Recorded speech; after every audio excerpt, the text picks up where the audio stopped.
Amour divin, grâce infinie, Jésus m'a pardonné.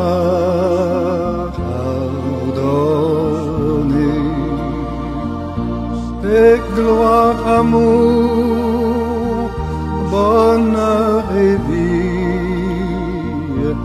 Jésus m'a tout donné. Jésus m'a tout donné.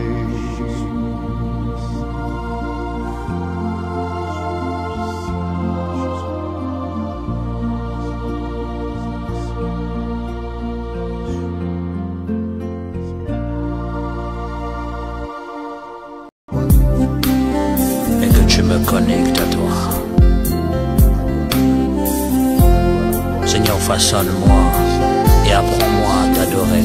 Viens me prêter le mot, Père, pour mieux t'adorer, selon le Saint-Esprit. Allons-y, moi je sens couler la vie.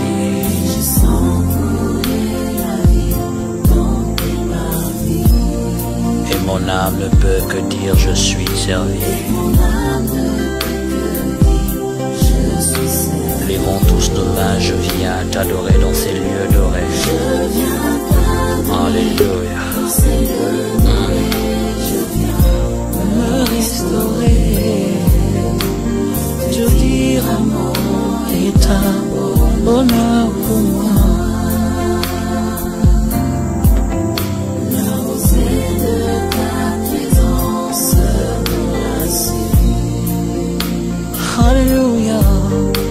Et ton amour me libère de mes cieux. Je me sens renaître de tout mon être. Ah ouais. Toi, Seigneur Jésus, le divin Père.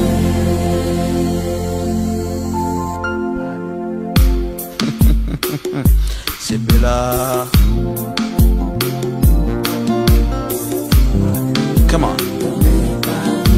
Le Dieu vivant, le soleil levant. Alléluia. Rempli de joie devant le merveille du Tout-Puissant. Je sens couler la gloire, je vois tomber. Alléluia. Je sens mes espoirs. Je suis au cœur de ma victoire. Dans les parvis de Dieu vivant, du Dieu vivant, le soleil levant. Alléluia, de joie devant les merveilles. Je sens couler la gloire. Je vois tomber tous mes devoirs. Et je sens renaître mes espoirs. Je me répands devant mon Alléluia. Je suis c'est merveilleux, Seigneur. J'ai la joie de chanter, j'ai la joie de te célébrer. Est-ce que moi? Du Dieu vivant, le soleil levant. Alléluia. Je sens couler la gloire. Je vois tomber tous mes devoirs. Je sens renaître mes espoirs. Je me répands devant mon rêve. Je suis au cœur de yes. Oh, notre Dieu est couronné, il est merveilleux. Allons-y, comment divine amour.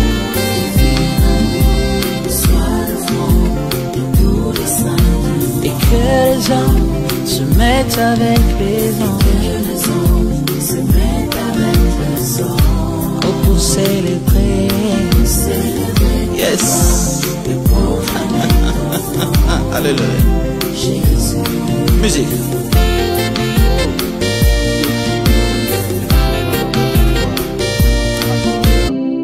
Nous sommes réunis autour de ce temps de prière grâce à ces grands travail que le Seigneur avait accompli à la croix de Golgotha. C'est la croix qui nous réunit. Nous sommes réunis, la Bible dit, là où seront les cadavres, les aigles ou les aiglons s'assembleront. Les cadavres qui nous réunissent aujourd'hui, ou le corps qui est mort, qui nous réunit, mes bien-aimés, c'est le corps de Jésus. Nous sommes des aiglons, nous sommes les enfants du grand aigle qui est Dieu. Et ce qui nous réunit, c'est la mort de Jésus-Christ. Chers enfants de Dieu, bénissons le Seigneur pour l'œuvre de la croix.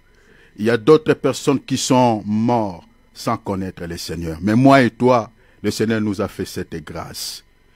Bénissons le Seigneur pour l'œuvre de la croix. Bénis le Seigneur pour ce qu'il a accompli dans ta vie. Tu es entré dans cette nouvelle année, c'est par la grâce de Dieu. Il y a beaucoup qui nous ont laissé l'année passée. Beaucoup sont morts. Même au jour d'aujourd'hui, moi, votre frère qui vous parle, je perdis ma belle-mère.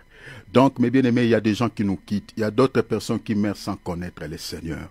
Cher enfant de Dieu, si tu es ce que tu es, ne frappe pas les thorax. Et nous ne sommes pas des éternels. La Bible dit nous sommes des pèlerins. Nous sommes des voyageurs. Un jour, si Christ tarde à venir, un jour nous allons passer. Mais le problème, ce n'est pas la mort. Parce que la mort, pour les enfants de Dieu, la mort n'existe pas. La mort, c'est juste un petit sommeil. Pour les enfants de Dieu, je parle. Parce que Jésus a dit au sujet de la mort de Lazare, il dit non, Lazare n'est pas mort. Il dit notre ami Lazare dort. Parce que celui qui dort va se réveiller. Tous les chrétiens qui nous ont précédés dans l'au-delà, mes bien-aimés, le jour de l'enlèvement, ils se réveilleront. Mais sauf que ceux qui sont morts en dehors du Seigneur Jésus-Christ, ils ne se réveilleront pas. Apocalypse chapitre 14, verset 13. La Bible dit, errez dès à présent ceux qui meurent en Christ. Les morts en Christ. Parce que la Bible dit quoi? Ils se reposent. Ce n'est pas tout le monde. Lorsqu'il est décédé, il se repose. Ce n'est pas tous les morts qui se reposent. Ceux qui se reposent, c'est ceux qui sont morts dans le Seigneur. Un païen qui est décédé, son âme ne trouve pas de repos. Son esprit est dans l'errance. Mais celui qui est mort en Christ, la Bible dit, il se repose. Pourquoi? Parce qu'il y a un temps où il va se réveiller. Il deviendra maintenant un adorateur ou une adoratrice. Il va travailler dans l'adoration, adorer le Seigneur. Nous sommes fiers d'être enfants de Dieu. Bénis le Seigneur ton Père. Que les paroles viennent de ton cœur. Vois comme si tu es seul. La prière est un dialogue entre l'homme et Dieu. Soyez vraiment connecté avec le ciel. Ne touche rien, ne touche pas ton autel, mais connecte-toi avec l'Esprit qui est là. Parce que la Bible dit là où deux trois sont ensemble en son nom, il est là. Il est là. Le Seigneur ne nous voit pas chacun chez lui. Le Seigneur nous voit dans un seul endroit. Et le seul lieu qui nous réunit, c'est l'église mystique. Ce n'est pas les bâtiments, mais c'est l'église invisible. Le corps de Jésus. Alors adore Dieu s'il te plaît. Bénis ton papa. Bénis ton papa. Il t'écoute. Le monde sur lequel nous vivons touche à sa fin. La Bible dit ceci. Dieu ne fait rien sans avoir révélé son secret à ses serviteurs les prophètes. Les vrais ministres de Dieu, les seigneurs, leur disent de préparer les enfants de Dieu pour le départ.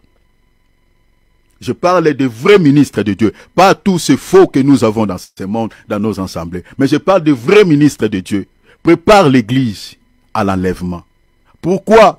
Si vous suivez les informations, si vous regardez, mes bien-aimés, la situation de ce monde sur le plan géopolitique, mes bien-aimés, vous allez comprendre qu'il ne nous reste pas beaucoup de temps. Nous, les chrétiens, nous ne resterons plus longtemps sur cette terre. Et le diable est laissé. Voilà pourquoi il a mis toutes ces machines en marche pour récupérer les chrétiens qui échappent à son contrôle. Voilà pourquoi vous voyez, il y a des chrétiens qui prient, mais sont comme des païens. Parce qu'il y a beaucoup des esprits qui sont libérés depuis l'enfer pour pouvoir égarer de nombreux chrétiens sur les droits chemins. Si vous avez suivi lors de l'investiture de ces dirigeants, le président Donald Trump dont je parle, et parmi les points qu'il avait relevés, il avait parlé de former une armée mondiale, de créer une armée mondiale. L'armée mondiale. Posez-vous la question, mes bien-aimés, en créant cette armée mondiale, pour combattre contre qui? C'est une question, mes bien-aimés, qu'il faut se poser. Il va former une armée mondiale. Mais cette armée-là qu'il va créer, c'est pour combattre contre qui? Je crois que les chrétiens qui lisent les prophéties bibliques peuvent comprendre déjà cette armée mondiale que ces dirigeants avaient dit de créer. C'est l'armée qui combattra contre le Seigneur Jésus-Christ à son retour glorieux. Ici, nous avons la notion de la guerre d'Armageddon. C'est ça. Et puis il est en train de prôner sur la paix mondiale, c'est-à-dire d'établir et restaurer la paix mondiale. Vous savez qu'il y a une prophétie qui dit, lorsque vous entendrez paix et sûreté, et une ruine soudaine les surprendra. Dieu voulant, je crois que par la grâce de Dieu, on parlera sur les prophéties bibliques pour nous fixer par rapport au temps, même pendant un mois.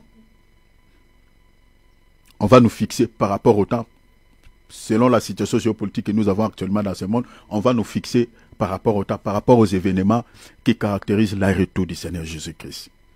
Alors, à des moments comme ceci, quelle attitude devons-nous adopter? Parce que le Seigneur nous a dit dans l'évangile de Matthieu chapitre 24, si vous lisez à partir du verset 30, vous descendez, le Seigneur dit, lorsque vous verrez toutes ces choses, le Seigneur l'avait bien dit, prédit, lorsque vous verrez toutes ces choses, sachez-le que je suis proche à la porte.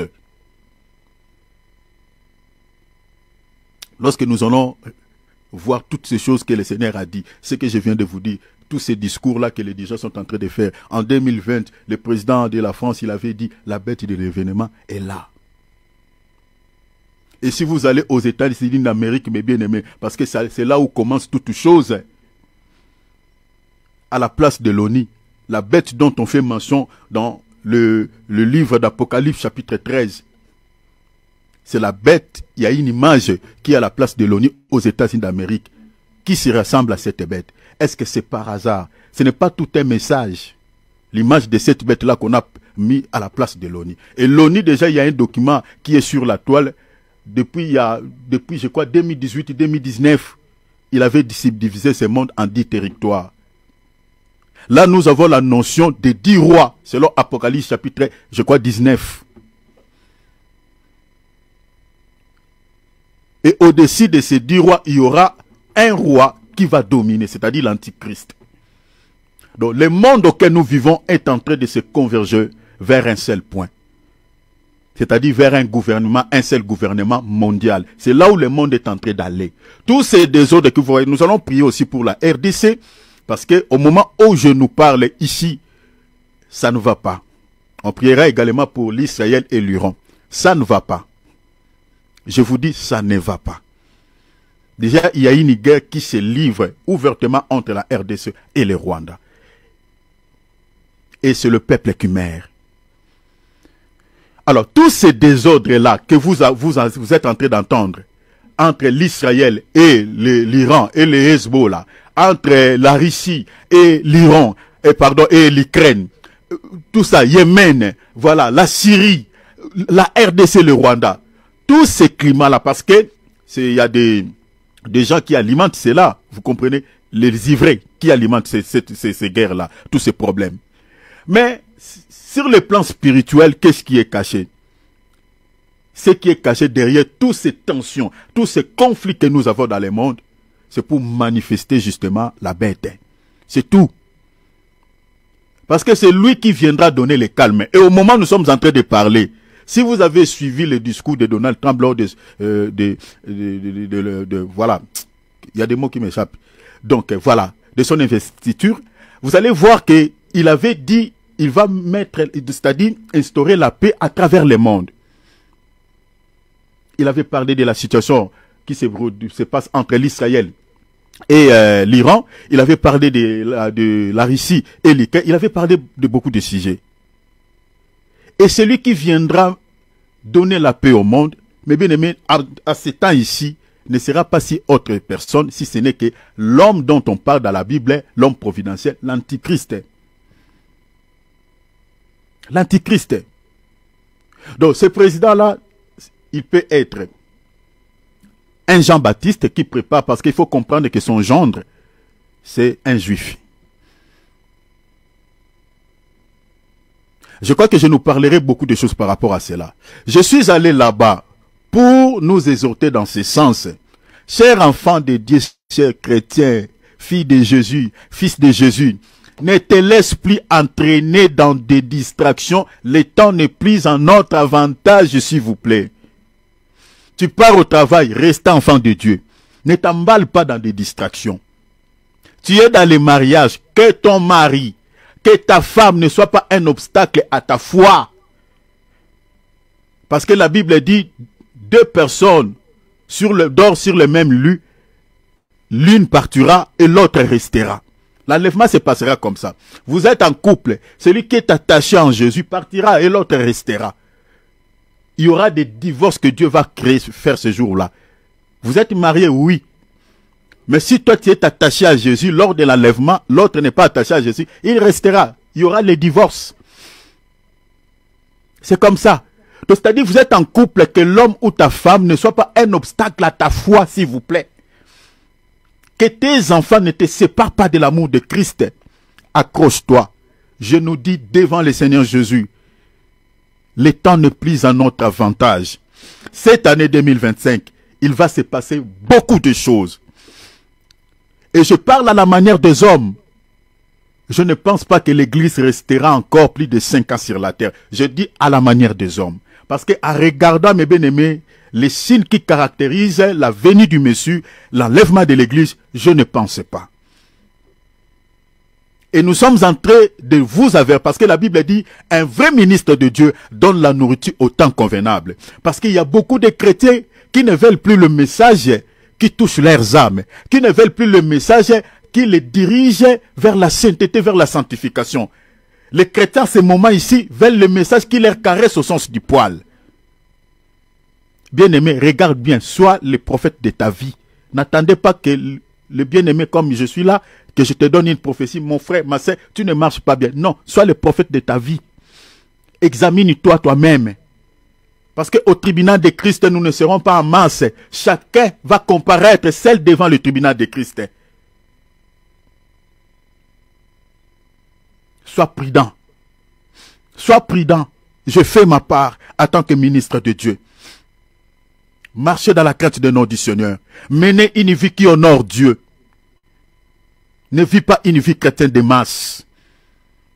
Mais regarde l'état de ton cœur. Est-ce que tu marches dans la crainte de Dieu? Est-ce que tu te laisses trop dans la chair? Est-ce que tu vis tantôt dans le monde, tantôt dans le Seigneur? Comment est-ce que tu vis ta vie chrétienne? Comment est-ce que tu vis ta foi? Jésus revient. Je vous jure, devant Jésus, nous sommes dans la prière. Je dis que Jésus-Christ revient. Et il revient très très très bientôt. Débarrassons-nous de la chair, débarrassons-nous de tout péché. Voici la requête. Prie le Seigneur. Si tu n'as pas la vie de prière, demande à Jésus qu'il te fortifie. Parce que tu ne peux vaincre les faiblesses de la chair sans la prière. Tu ne peux vaincre le péché si tu ne pries pas, si tu ne jeûnes pas. C'est le péché, c'est la prière qui consume les désirs de la chair, qui consume, voilà, le désir de commettre le péché. C'est la prière. Je ne parle pas une prière de 2-3 minutes, mais la prière soit une vie. Jésus dit, vous ne pouvez prier avec moi même 1 heure. Un chrétien authentique ne peut pas prier moins d'1 heure. Une vie de prière équilibrée, c'est au moins 1 heure, de prier 1 heure. Rester 1 heure dans la présence de Dieu. Et la vie de méditation. Josué 1:8, que ce livre de la loi ne s'éloigne point de ta bouche. Médite-le jour et nuit pour agir fidèlement selon tout ce qui est écrit. Pour agir fidèlement selon tout ce qui est écrit. La mise en pratique de la parole de Dieu. Mais pour pouvoir mettre la parole de Dieu en pratique, il faut la méditer, il faut la lire. Comment est-ce que tu vis? Tu passes combien de temps à la méditation et combien de temps sur la toile, sur les réseaux sociaux, sur TikTok, sur Facebook? Qu'est-ce qui te consomme plus le temps? Le 24 heures que Dieu te donne, qu'est-ce qui te consomme plus le temps? Ton travail, les réseaux sociaux, la télé, qu'est-ce qui te consomme plus le temps? Qu'est-ce qui est en train de tuer ta vie d'intimité avec Jésus?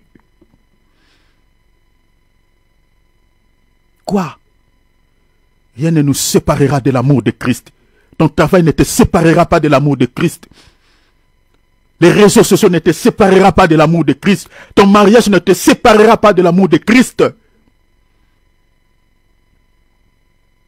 Il y a un enfer à éviter et un paradis à gagner. Restaure ta vie de prière. Restaure ta vie d'intimité avec Dieu. Humilie ton cœur devant le Seigneur, il est là. Je sens son onction, je sens sa présence. Humilie ton cœur devant Dieu. Mettez ton orgueil à côté, s'il te plaît, mon frère. Mets ton orgueil à côté, ma soeur. Humilie-toi sous la main puissante de Dieu. Et Christ te lèvera. Et Christ te relèvera. Même si tu avais commis les péchés, Christ te relèvera. Même si tu étais tombé dans des faiblesses, le Seigneur se souviendra de toi. Mais humilie-toi. Demande à Dieu. Seigneur, fortifie-moi. Je n'ai plus la vie de prière. Je pense mon temps dans ceci, dans cela. Mais Seigneur, fortifie-moi. Donne-moi la vie de prière. Donne-moi la vie de méditation. Prépare mon cœur, Seigneur, à ton retour. Élevons nos voix, s'il vous plaît. Ouvrons nos micros, prions. Alléluia. Père, lorsqu'on avait précipité les diables vers la terre, les diables n'étaient pas descendus vers les habitants de la terre, mais bien aimés, en train de rire, remplis de joie. Mais la Bible dit animé d'une grande colère. Les diables travaillent tout le jour. Ils travaillent tout le jour, même au moment où nous sommes en train de parler. Ça et là, l'ennemi est en train d'agir. Si Dieu vous donne les yeux pour voir les activités démoniaques, voir les esprits, comment ils opèrent, cher enfant de Dieu, tu auras peur même de circuler, de marcher dans ce monde. Tu auras peur. Il travaille tous les jours. Tous les jours, le diable accomplisse ce qui est dit à son sujet dans l'évangile de Jean, chapitre 10, verset 10. Il vole les bénédictions des gens. Il vole les mariages. Il vole les bénédictions financières des gens. Il vole la santé de certaines personnes. Il vole beaucoup de choses. Il vole sur le plan spirituel, la vie de prière, la vie de méditer la parole. Beaucoup de chrétiens ne lisent plus leur Bible. Mais bien, mais ce n'est pas parce qu'ils ne veulent pas. C'est parce que le diable a retiré de leur cœur envie de lire la parole de Dieu. Beaucoup de chrétiens ne sont pas envie de lire la parole. Mais ils ont le temps de rester longtemps sur la toile, sur les réseaux sociaux, en train de regarder des séries télévisées. Mais pour méditer la parole, ils n'arrivent pas. Le diable travaille, il vole, et puis il détruit. Il détruit des vies, il détruit des santé, il détruit des mariages, il détruit beaucoup de choses. Au-delà de cela, il tue, comme il avait tué depuis Genèse. Mais beaucoup de chrétiens, ils trouvent ça normal. Quand on entend, ah, il est mort. Ah, il est frappé par le cancer. Ah, il est frappé par tel souci. Et les chrétiens normalisent toutes choses. La Bible dit, le juste juge de tout. Nous, les chrétiens, nous sommes enfants de Dieu. Nous devons juger tous les actes, toutes les actions. Le diable travaille. Prie pour ce mois de janvier. Prie pour le mois de février. Prie pour le mois de mars. Fais des prières préventives. Mais hors d'état de nuit, les activités démoniaques contre ta vie. Tu as des projets. Tu veux réussir cette année. Tu veux que cette année soit une année de réussite. Tu veux que cette année soit l'année de victoire. Tu veux que cette année soit l'année du succès. Mais tu obtiendras ce succès, cette réussite, cette victoire que si tu es homme et une femme de prière. Sans la prière, ça ne sera que des blabla. L'année de victoire, l'année du succès, l'année de la réussite, mais tu jeûnes pas, tu ne pries pas. C'est impossible. C'est impossible. Mais hors d'état de nuire. Vous êtes de Dieu, mais vous mourrez comme des hommes. Vous êtes de Dieu, mais vous tomberez comme des princes. Quelconque déclare la parole. Parce que tu ne sais pas ce que tu es. Parce que tu ne sais pas ce que tu dois faire. Parce que tu ignores les activités démoniaques. L'apôtre Paul donne un enseignement à l'église de Corinthe. Il dit, nous ne laissons pas à Satan l'avantage sur nous, car nous n'ignorons pas ses desseins. Mais beaucoup de chrétiens accordent l'avantage à Satan sur leur vie. Quand tu ne pries pas, le diable aura peur de toi par rapport à quoi? Quand tu ne gênes pas, quand tu ne médites pas la parole de Dieu, tu es ignorant de toutes les promesses que Dieu a consignées dans sa parole au sujet de ta vie. Tu l'ignores. Et comment est-ce que tu peux bien prier? Tu es censé de connaître la parole de Dieu pour bien prier. Sois un homme et une femme de prière. Ne reproduise pas les mauvaises habitudes que tu avais les années écoulées. Mais que cette année, il faut qu'il y ait un changement. Au niveau de ta santé spirituelle, cher enfant de Dieu, ne sois plus un bébé, s'il te plaît. Ne sois pas un bébé. La Bible dit, un héritier, nous sommes les héritiers de Dieu. Un héritier qui ne connaît pas ses droits, qui ne sait pas qu'il est héritier, qui est un bébé, qui est un enfant. La Bible dit, sera dirigé par des tuteurs. Il y a des gens qui vont le dominer. Et beaucoup de chrétiens, c'est leur cas. Sont des héritiers du royaume, mais sont dominés par des tuteurs. Les tuteurs ici, c'est des démons, c'est des sorciers qui dominent leur vie. Ne sois plus un enfant, mais sois un adulte. Révolte-toi s'il te plaît. Révolte-toi s'il te plaît. Mets hors d'état de nuit les activités de Satan, tous les complots de l'ennemi contre ta vie, des réclamations sataniques, des condamnations sataniques, des maladies mystiques. Mettez-le hors d'état de nuit. Déclare-le s'il te plaît de ta bouche. La vie et la mort sont au pouvoir de la langue. Libère des paroles puissantes. Mets hors d'état de nuit les esprits de suivi, les esprits de contrôle.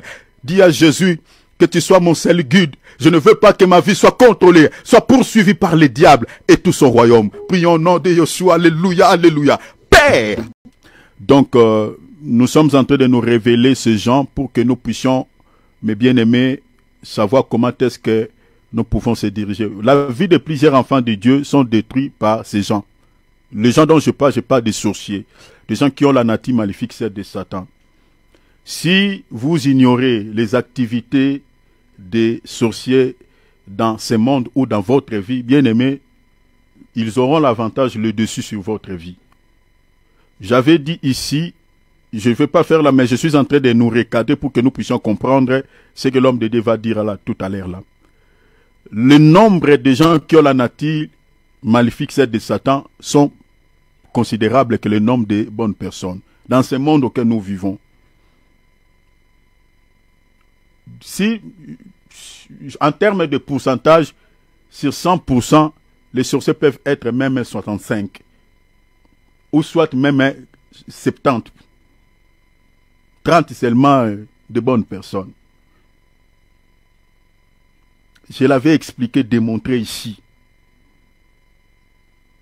Le but de cet enseignement, que cette année, il faut choisir, prier d'abord Dieu. Parce que si je parle en termes de faire le choix, c'est compliqué. Mais tout celui qui t'accompagne dans la vie, qui partage la vie avec toi, tu dois connaître quand même son état d'âme. Il faut prier Dieu pour son état d'âme. Parce que si la personne qui t'accompagne dans la vie est une sorcière, cher enfant de Dieu, tu ne réussiras pas. Il va te combattre tous les jours. La sorcellerie, c'est Jean 10, 10. N'allez pas loin, ne poussez pas votre raisonnement loin. C'est Jean 10, 10.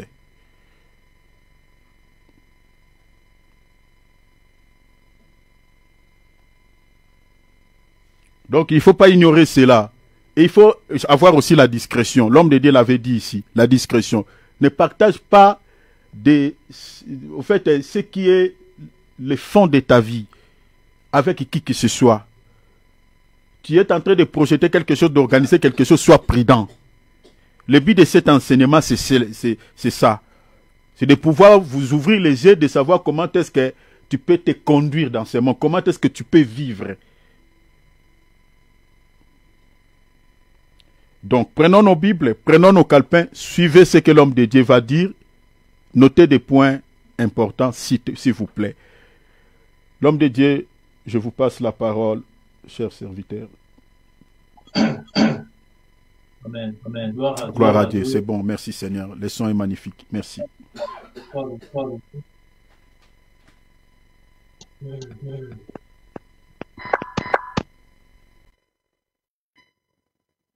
Je vous salue tous au nom de notre Seigneur Jésus-Christ. Amen, homme de Dieu. Ok. Amen, amen, amen. Gloire soit rendue à notre Dieu. Nous allons prier. Seigneur Dieu, nous te disons merci parce que tu es roi. Nous élevons l'étendard de ta croix. En ce lieu, nous déclarons que Jésus-Christ est Seigneur. Père, glorifie ton nom. Père, pendant ce moment de la prédication, Seigneur, que toi seul tu te manifestes, que je me fasse et que toi tu puisses apparaître pour parler à ton peuple. Seigneur, que je sois un canal, une bénédiction pour ton peuple. Dispose le cœur de tes enfants et que cette parole, Seigneur, trouve place dans nos vies. Au nom puissant de Jésus-Christ, nous détruisons tout ce qui est de l'ennemi. Au nom de Jésus-Christ. Amen. Amen. Gloire soit rendue à Dieu. Une fois de plus, je vous salue au nom de Jésus.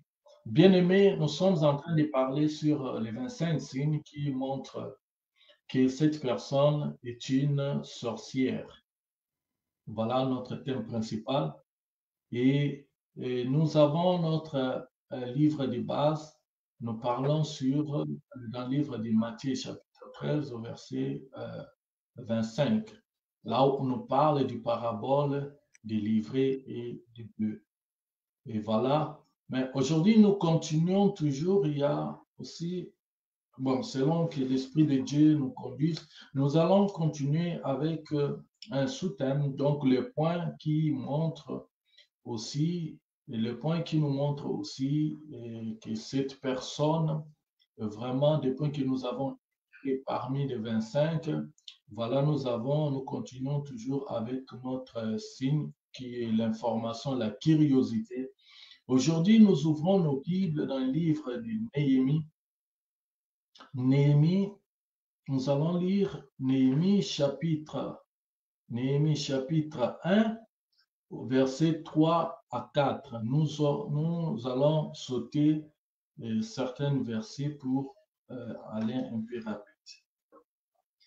Nous lisons dans Néhémie, nous sommes dans le livre de Néhémie, chapitre 1er, versets 3 à 4.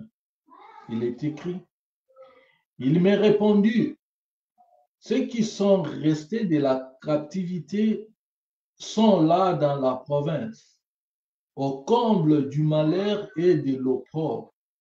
Les murailles de Jérusalem sont en ruine et ses portes sont consumées par le feu. » Verset 4.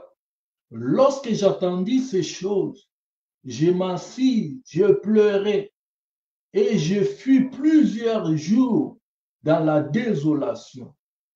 Je jeûnais et je priais devant le Dieu des cieux. » Gloire soit rendue à Dieu. Nous allons lire chapitre 2, toujours dans Néhémie, chapitre 2, au verset 9, à partir du verset 9 jusqu'à 17. Je me rendis auprès des gouverneurs de l'autre côté du fleuve et je leur remis les lettres du roi qui m'avait fait accompagner par de chefs de l'armée et par des cavaliers. Verset 10. Sambala, les Aaronites, et Tobija, les serviteurs ammonites, l'ayant appris, eurent une grande déplaisir de ce qu'il venait un homme pour chercher les biens des enfants d'Israël. J'arrivai à Jérusalem et j'y passai 3 jours. Après quoi, je me levai pendant la nuit avec quelques hommes, sans avoir dit à personne ce que mon Dieu m'avait mis au cœur de faire pour Jérusalem. Il n'y avait avec moi d'autre d'autres bêtes de somme que ma propre monture. J'ai sorti de nuit par la porte de la vallée et je me dirigeais contre la source du dragon et vers la porte du fumier. Considérant le muraille en ruine de Jérusalem et réfléchissant à ces portes consumées par le feu, j'ai passé près de la porte de la source et de l'état du roi. Et il y avait un point de place par où puisse passer la bête qui était sous moi. J'ai monté de nuit par les torrents et j'ai considéré encore la muraille, puis j'ai rentré par la porte de la vallée, je fis ainsi des retours. Les magistrats ignoraient où j'étais allé et ce que je faisais. Jusqu'à ce moment, je n'avais rien dit aux Juifs, ni aux sacrificateurs, ni aux grands, ni aux magistrats, ni aucun de ceux qui s'occupaient des affaires. Je leur dis alors, vous voyez le malheur, le malheureux était où nous sommes. Jérusalem est détruite et ses portes sont consumées par le feu. Venez, bâtissons la muraille de Jérusalem et nous ne serons plus dans l'opprobre. Gloire soit rendue à Dieu. Nous continuons toujours. Nous lisons maintenant au chapitre 4. Commençons chapitre 4, versets 6 à 9. Chapitre 4, versets 6 à 9. Il est écrit: nous rebâtîmes la muraille qui fut partout achevée jusqu'à la moitié de sa hauteur. Le peuple prit à cœur ce travail. 7. Mais Sambala, Tobija, les Arabes, les Ammonites et les Astodiens furent très irrités en apprenant que la réparation de murs avançait et que les brèches commençaient à se fermer. Ils se liguèrent tous ensemble pour venir attaquer Jérusalem et lui causer du dommage. Nous priâmes notre Dieu et nous établîmes une garde jour et nuit pour nous défendre contre leurs attaques. Alléluia. Gloire soit rendue à Dieu. Gloire soit rendue à Dieu. Bien-aimés dans le Seigneur, nous sommes en train de parler sur l'information, la curiosité. Et nous savons que c'est dans ce domaine-là aussi, parmi les 25 signes, ce sont des signes aussi que les sorciers opèrent aussi plus. C'est avec ces domaines, avec ces systèmes-là aussi que les sorciers arrivent, les occultistes arrivent aussi à avoir de la mainmise dans la vie des hommes et des femmes, de Dieu. Et dans ce que nous venons de lire, bien-aimés dans le Seigneur, l'information, c'est quelque chose que l'ennemi joue beaucoup. Nous voyons même dans Néhémie, dans ce que nous venons de lire avec Néhémie, qu'est-ce qui s'est passé? Bien-aimés, dans ce monde, il y a beaucoup de systèmes. Il y a des services secrets. Il y a des services qui sont là. Par exemple, nous allons voir aux États-Unis, il y a des FBI. Nous allons voir peut-être en récit, il y a des KGB.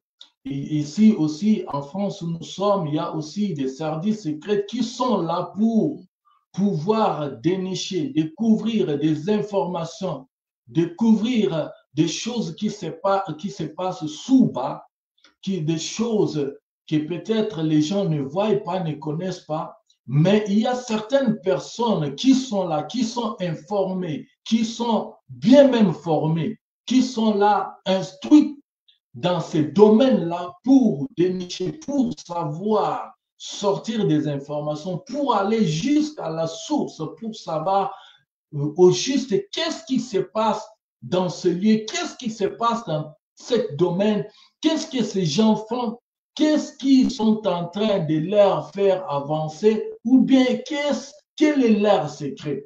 C'est de la même chose que ces choses ici se passent aussi sur le plan spirituel. Parce que sur le plan aussi spirituel, il y a certaines personnes qui sont là aussi pour savoir, qui sont là, qui mettent tout en place, en marche pour pouvoir avoir des informations sur nos vies, sur ce que nous traversons, sur ce que vous êtes en train de faire pour bien nuire, pour bien faire taire votre vie. Ça, c'est l'œuvre du diable Satan. Ça, c'est l'œuvre de Satan avec les démons, avec ses agents ici, des livres que nous sommes en train de voir, des livrets. Ces gens ici qui sont parmi nous, qui sont en train de faire par tous les moyens pour nuire à la vie du peuple de Dieu. Dans ce que nous venons de voir, bien-aimés dans le Seigneur, avec la vie de Néhémie, Jérusalem était attaquée. Au moment où Jérusalem avait fait des choses qui n'avaient pas plu à Dieu, il s'était mal comporté devant Dieu et Dieu avait suscité ses ennemis.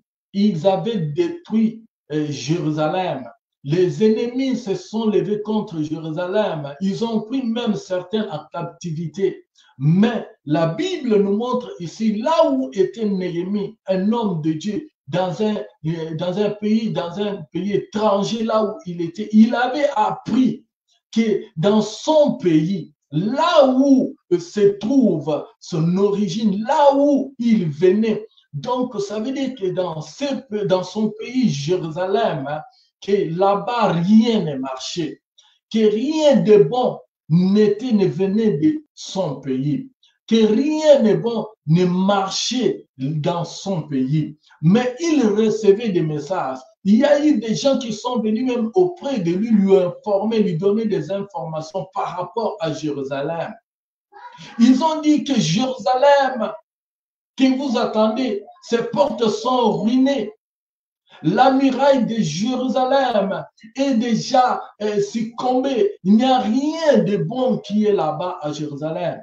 Et la Bible nous dit que Néhémie, quand il a appris ces nouvelles, il pleurait. Néhémie a commencé à pleurer. Au moment où il pleurait, mais comme étant un enfant de Dieu, il pleurait pas comme ça, mais il pleurait aussi dans la présence de Dieu. Il est venu dresser à Dieu ses lamentations. Il est venu parler à Dieu par rapport à ce fardeau qu'il avait dans son cœur pour Jérusalem. Il n'a pas porté ce fardeau lui seul, mais il est venu, il a porté ça devant Dieu en demandant pardon pour son peuple, pour leurs péchés, pour toutes leurs façons qui se sont mal comportées devant Dieu. Et Dieu lui a fait grâce.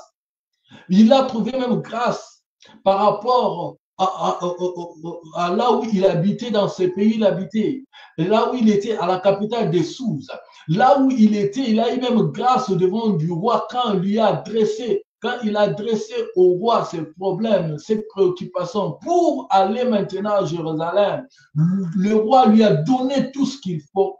Il a mis tout à sa disposition pour venir à Jérusalem. Avec quel but? Il avait le but de venir afin qu'il puisse conscientiser les gens, des hommes et des femmes, pour rebâtir la muraille de Jérusalem qui était en ruine. C'était ça son objectif. L'objectif de Néhémie était de reconstruire ce qui a été détruit. Le souci de Néhémie était d'enlever l'opprobre, la honte de Jérusalem. Le but de ce voyage de Néhémie était de mettre le peuple ensemble afin que le peuple puisse s'entendre les uns les autres, se soutenir, apporter la pierre plus pour la construction de cette ville. Et voilà, Néhémie est venu, mais la Bible nous montre que il y a eu quelque chose qui s'est passé. Au verset 10, on nous parle de certaines personnes, d'un groupe de gens, d'un groupe d'individus, des personnes du nom de Sambala, les Ammonites, de Tobija, les serviteurs ammonites, l'ayant appris. Donc, ces groupes de gens, ils se sont ligués, ils se sont mis ensemble. Ils ont appris en d'autres termes, on veut dire qu'ils ont eu cette information. Ils ont eu cette information que Néhémie venait maintenant à Jérusalem pour construire la muraille qui était en ruine. Mais regardez le comportement de ce groupe de gens, le comportement de ce peuple, le comportement de ces gens. Mais on nous dit qu'ils eurent un grand déplaisir de ce qu'il venait un homme pour chercher le bien des enfants d'Israël. Eux n'étaient pas contents d'attendre, d'apprendre, de recevoir cette nouvelle. Ce peuple, ces gens ici, ces groupes, ces cliques de personnes n'étaient pas contents d'attendre, d'avoir cette information que Néhémie venait pour construire. Ils n'étaient pas contents. Ils n'étaient pas contents. Ces gens n'étaient pas contents d'attendre cette nouvelle. Ils ont appris, ils ont eu l'information. Ils ont eu cette information. Ils ont cherché, ils étaient aux aguets pour savoir qu'est-ce que Néhémie voulait faire. D'abord, ils ont appris et ils ont encore entré en profondeur pour apprendre le but de son déplacement vers Jérusalem. Quand ils ont appris que c'était pour la construction du muraille, et ce peuple, ces gens ici n'étaient pas contents. Ces gens ici n'étaient pas contents. Est-ce que l'idée de Néhémie était mauvaise? Son idée était mauvaise, n'était pas mauvaise. C'était une bonne idée de construction, de construire. Mais pour eux, ce n'était pas bon pour eux. Ce n'était pas une bonne nouvelle. Ce n'était pas une bonne idée. Et ils voulaient voir seulement Jérusalem dans cet état-là. Ils voulaient voir seulement Jérusalem en train d'être détruite. Ils voulaient voir seulement Jérusalem, que le peuple reste dans ces conditions-là. C'est ça avec deux personnes, c'est ça avec le monde des sorciers, c'est comme ça que fonctionne le monde d'occultisme. C'est comme ça que fonctionne le monde des livrets. Les livrets ne veulent pas attendre d'avoir de bonnes nouvelles. Les livrets ne veulent pas attendre l'avancement. Ils ne veulent pas l'avancement des gens. Ils ne veulent pas de bonnes conditions à quelqu'un qui vient pour contribuer à l'avancement, à la construction. C'est à celui qui a une bonne vision de voir des choses, de mettre des choses en place. C'est celui-là qui vont combattre. Si c'est pour de bonnes idées, de bonnes choses, là, ça ne va pas, ça ne marche pas. Mais si tout le monde est sur le même pied d'égalité, si vous êtes dans les néants, dans des choses inutiles, là, ça va pour nous, ça marche pour nous. Nous sommes ensemble, nous mourrons ensemble. Voilà, nous sommes, là, ils sont contents. Mais à celui ou bien à celle qui a des bonnes idées, qui vient pour voir relever les défis, pour relever le niveau de vie ou bien des conditions de vie des personnes, c'est cette personne-là qu'on doit abattre. C'est cette personne-là qu'on doit faire tout pour lui faire taire, pour lui faire abaisser. Si vous voyez, bien-aimés dans le Seigneur, de tels comportements parmi votre entourage, des personnes qui ne veulent pas l'avancement, des personnes qui sont là pour attendre, quand ils attendent une bonne nouvelle de la part de quelqu'un, ou bien une vie, ou bien quelqu'un qui est en train de monter, et ils sont là pour l'intercaler, pour le faire abaisser. Sachez-le très bien, de tels comportements, ce sont des signes qui montrent souvent que ces personnes se sont délivrées, ce sont des sorciers. Et des fois, la sorcellerie n'est pas seulement de voler pendant la nuit. La sorcellerie, ce n'est pas seulement qu'on te voit en train qu'on puisse t'attraper, ou bien dans une prière, que non, celui-là, ou bien Dieu nous ouvre des yeux, nous montre que tu es sorcier ou bien sorcière.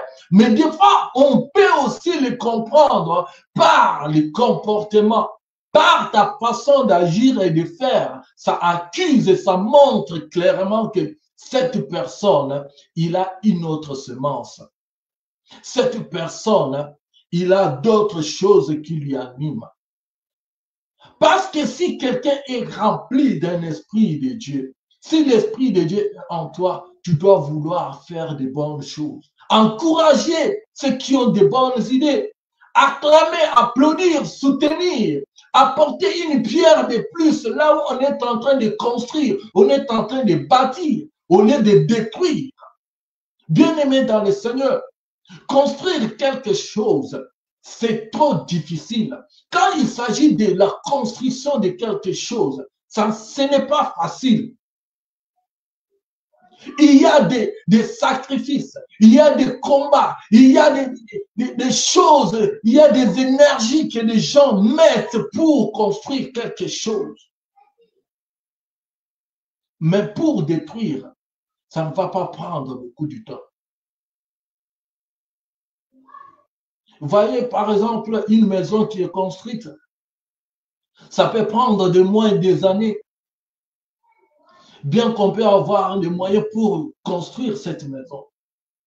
Mais quand il s'agit maintenant de la détruire, ça ne peut pas nous prendre même des jours. Ça ne peut pas nous prendre même toute une journée.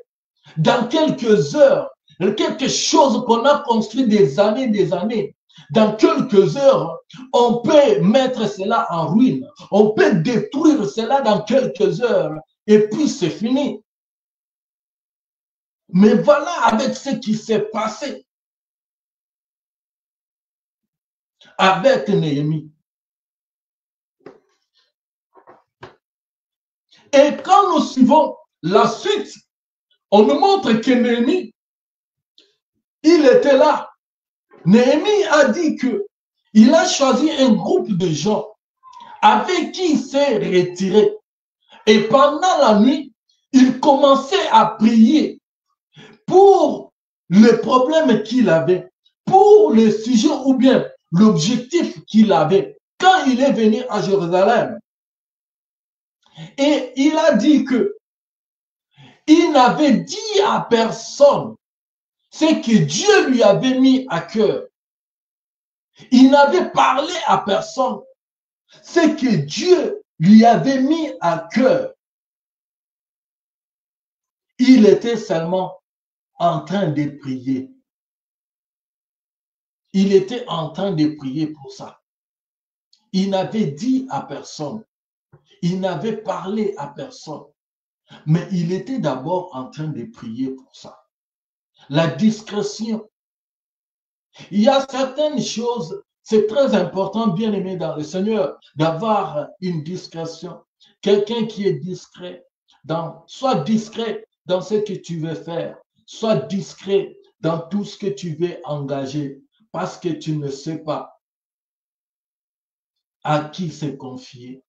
Tu ne sais pas à qui tu dois parler. Regardez l'exemple de Néhémie, l'attitude de Néhémie, l'attitude que Néhémie avait prise, malgré la discrétion qu'il avait, mais des Sambala, des Tobija, des Ammonites, ils étaient toujours là pour savoir, pour avoir des informations, pour regarder, est-ce qu'ils sont en train d'avancer? Est-ce qu'ils vont y arriver? Qu'est-ce qu'ils sont en train de faire maintenant? À quel niveau ils sont maintenant? C'est ça, des livrets que nous avons. C'est ça, des sorciers que nous avons. Bien-aimés dans le Seigneur, un sorcier capable de venir chez toi avec une mission bien précise. Et d'ailleurs même, des gens qui t'entourent, même les membres de ta famille avec qui tu vis, tu ne sais pas qui est qui. Parce que leur stratégie, et s'ils n'habitent pas même dans ta maison ou bien dans un endroit bien précis, il a la capacité de venir faire quelque chose, d'installer, de mettre un système, des fois même de mettre une antenne qui est là, même si lui n'est pas là présent, mais il y a une antenne qui est là, des antennes là, bien aimées dans le Seigneur, qui peuvent mettre, il peut venir peut-être dans ta parcelle ou bien dans ta maison, mettre une antenne et cette antenne là est en train de capter, de donner, une fois de communiquer direct avec ces gens-là. Ils peuvent avoir des informations sans même que tu les saches. Pourquoi? Parce qu'il y a une antenne qu'on a laissée, que ce soit dans ta maison quelque part, que ce soit au salon, que ce soit même dans ta parcelle, à l'entrée principale. Et vous allez voir que cette antenne-là, peut-être physiquement, quand tu regardes, c'est quelque chose qui est négligeable. C'est quelque chose que tu ne peux pas te tenir compte que ça joue à quoi. C'est quelque chose, un objet comme ça. Ça peut être un tige de coton ou bien un tige de balai, un ustensile là, quelque chose négligeable comme ça. Mais pour eux, ils savent ce qu'ils ont posé là. Pour eux, ils savent maintenant qu'est-ce qu'ils ont installé là. Et à chaque fois même, quand tu as tes secrets, quand tu as des choses que tu fais peut-être en cache-cache, que tu fais discrètement, sans dire à personne, mais des fois tu es étonné. Comment est-ce que ces informations sont sorties? Comment est-ce que ces gens ici sont au courant de ma vie? Tout ce que je vais faire, mais ils sont au courant. Qu'est-ce qui se passe au juste? Mais tu ne sais pas qu'ils ont déjà mis quelque chose sur place qui leur donne des informations fiables concernant ta vie, concernant ta famille, concernant tout ce qui se passe chez toi.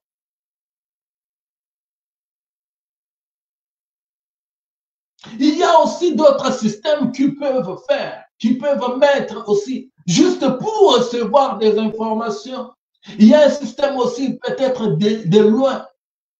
Pour des radars, au niveau même des radars, ils ont des radars, parce que c'est un monde, tellement le monde ici, le monde physique évolue sur le niveau des technologies, et aussi dans leur monde, ils ont aussi leur technologie, ils ont aussi leur façon de développer leur aussi technologie, leur façon aussi de travailler, d'avoir des informations au moment précis, et au moment où il faut, d'opérer de loin, de surveiller de loin, de regarder de loin. Ceux qui ont l'habitude, peut-être que tu vois, oh, quelqu'un a porté quelque chose, oh, a porté peut-être une veste ou bien une chemise. Oh, il a acheté quand même la chaussure là, j'aime beaucoup ça, ça c'est Louis Vuitton, ça c'est Zara, j'aime la forme là, oh j'aime vraiment, il dit moi j'aime, vraiment tu peux me donner, tu vois quelqu'un qui a porté quelque chose qui est en lui, tellement toi tu as soifé, la curiosité de savoir, et en voulant savoir, il y a l'envie qui monte, et tu veux maintenant en avoir. Et des fois, tu vas demander, Mais quand tu vas lui demander, il prend son habit, il prend la chaussure, il prend soit la chaînette qu'il a achetée en or ou quoi, il te remet cela. Tu ne sais pas que ça représente la chose. Tu ne sais pas que la chose ou bien la chemise que tu as mis, quel est le rôle que ça jouait dans la vie de la personne. Et quand toi tu vas porter la chemise, quand toi tu vas porter la chaînette, quand toi tu vas porter les chaussures qu'on t'a données, que tu as demandées, et directement tu te connectes avec le monde des ténèbres. Et directement ta vie est contrôlée. Directement on commence à te repérer. Directement, depuis le jour où tu as porté cet habit-là, des fois tu commences à voir des choses ne marchent pas comme ça marchait auparavant. Depuis le jour où tu as porté la chaînette, tu as porté les chaussures qu'on t'avait données, soit par cadeau, soit que tu avais demandé par l'envie, on t'avait donné. Et tu vois que des choses commencent à aller dans d'autres sens. Ta vie commence à manquer maintenant de sens. Des fois, tu commences à avoir des rêves que tu n'avais pas auparavant. Des fois, tu commences à voir que tu es en train de manger pendant la nuit des choses que tu n'avais pas. Peut-être que tu vois que dans ta vie, il y a quelque chose qui est infiltré, quelque chose, un fait étranger qui est entré et qui commence maintenant à opérer. On commence à voir tout de toi. Tout ce qui te concerne. Des fois même, tu es surpris, tu es étonné. Comment ils ont su? Comment est-ce que qui les a dit? Je n'avais dit à personne. Mais à partir de ces choses, ils ont eu des informations sur toi. À partir de ces choses, ils ont eu la même mise sur ta vie. C'est comme ça que beaucoup de gens, beaucoup de personnes ont détruit leur vie. Ils peuvent, un sorcier, un occultiste, ils sont capables, ces gens-là, de détourner une destinée d'une personne. Si vous n'avez pas Jésus, voilà un peu comment est-ce que ces gens-là sont capables d'opérer, sont capables de faire des choses. Mais la Bible nous dit dans ce que nous venons de lire, malgré tout ça là, Néhémie, son secret, c'était de gêner et de prier de ce que Dieu, des choses que Dieu lui avait mis à cœur. Il y a certains desseins que tu as bien aimés. C'est Dieu, il y a certaines choses, convictions que Dieu t'a mis à cœur toi seul. Tu te sens la voix de Dieu, la conviction intérieure. Dieu te parlait par rapport à certaines choses, des choses de soif montées tout au fond de toi, des choses que Dieu a déposées dans ton cœur pour ton avenir, pour ta destinée, pour ton épanouissement, pour ton évolution. Des choses pareilles, des choses là, ça monte des fois. Même ça, même qu'un prophète puisse venir prophétiser sur ta vie, puisse te dire, deviner sur ton avenir. Mais toi-même, Dieu te parle intérieurement sur ton avenir, sur des choses que tu as, des visions, des choses dans ton avenir, des choses que tu dois faire, que Dieu te parle. Alors, il faut porter ces choses dans la prière. Il faut porter ces desseins, ces désirs, ce plan, ce projet dans la prière, au lieu de parler, d'en parler avec d'autres personnes. Je m'étonne des gens qui, il n'a même pas une forte vie de prière, mais qui est tout le temps sur les réseaux sociaux, qui se filme dans sa maison, qui se filme dans sa voiture, en train de parler sur la voiture qu'il vient d'acheter, sur le projet qu'il a. Il va voyager, aller à Dubaï, il va aller faire des magasins, tout ça. Il a acheté des fortunes, il vient d'acheter une maison. Voilà, il présente ce qu'il a acheté. Et voilà, il commence, bien aimé dans le Seigneur. Tu ne sais pas ce qui est en train de créer dans ta vie. Tu ne sais pas dans quoi est-ce que tu es en train de jouer dans ta vie. Et tu verras une telle personne. C'est quelqu'un qui n'a pas une vie d'intimité même avec Dieu. Il n'a pas une autre protection. Or, dans ce monde, si les diables, soi-disant, comme des gens disent que les diables nous protègent, si tu ne te confies pas au diable à toucher certaines choses, des gris-gris pour ta protection, bien-aimé, il n'y a pas d'autre voie, à part la voie de Dieu.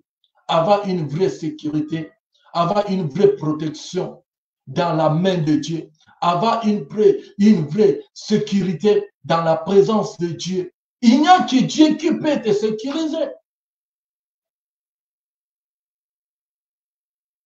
Mais vous allez voir que ces gens n'ont aucune protection. Tu es exposé, tu seras exposé. Mais regardez l'attitude de Néhémie. Néhémie a porté ça. Et dans la prière, il a commencé à prier. Il a commencé à intercéder. Il a commencé à prier. C'est au verset 12.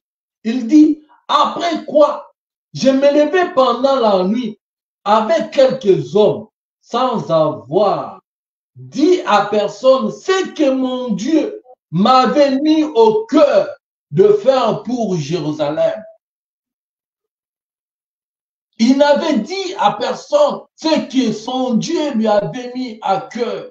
Le plan, les stratégies que Dieu lui avait mis à cœur. Comment il doit faire pour rassembler des gens. Comment il doit se lever. À quel moment. Et il dit bien, même pendant la nuit, il s'est levé pour prier. Pendant la nuit, ce n'était pas pendant la journée. Au moment où le livret, dans Matthieu 13, 25, il a semé sa semence pendant la nuit. C'est voilà aussi les stratégies que Néhémie aussi a pris pendant la nuit.